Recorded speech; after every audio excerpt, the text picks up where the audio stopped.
and you've heard this over and over, we're all extremely troubled by the anti-Semitic activities occurring on college campuses across the country. Our country's made tremendous strides in hopefully getting along with our friends from all over the world, and our institutions of higher education seem to be serving as breeding grounds for anti-Semitic activities. This anti-Semitic rhetoric has reached institutions beyond just the so-called elite schools like Columbia or Harvard, which we questioned some time ago.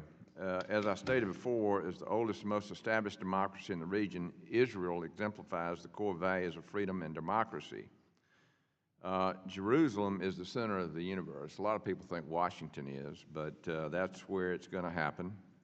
And of course, you know, for those who are familiar with the Bible, a book of the Word of God, Genesis 12:3 states, "I will bless those who bless you," talking about Israel, "and whoever curses you, I will curse." And that is a serious issue. In fact, it also goes on to say that all nations will be blessed through Israel. In fact, in John 4:22, Jesus said salvation, even for Gentiles, will come through the Jews. And so, Dr. Paul, you know, this is a serious issue we're talking about. In fact, it has eternal consequences. DePaul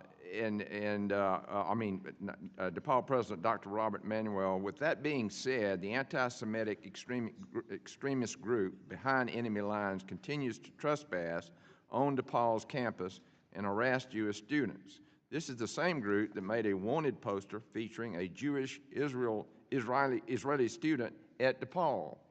In January, the group handed out flyers on campus that urged students to get dangerous. Then, just this past March, the group was able to infiltrate a DePaul building as part of its week of defiance. Dr. Manuel, were any arrests made in either of these instances? Thank you for the question, Representative. Once we saw that post, we immediately trespassed BEL from our campus. We're an urban campus with many public streets and right-of-ways. We're working with our elected officials to see if there's not more we can do to stop the harassment of BEL against our students. Were any of these students arrested?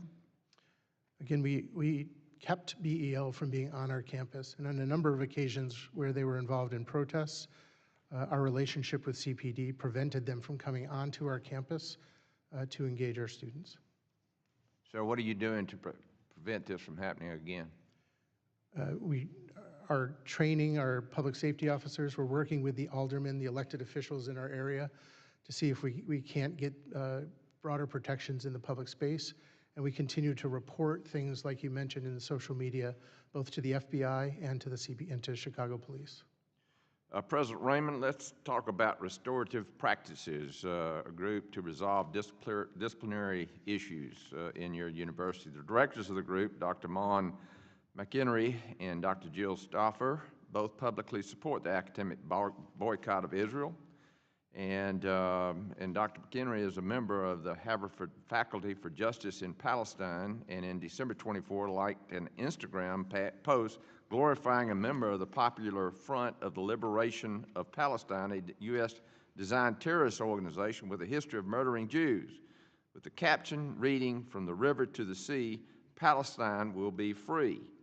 Would a Jewish student feel comfortable with Dr. McHenry leading restorative practice, giving her glorification of violence against Israel?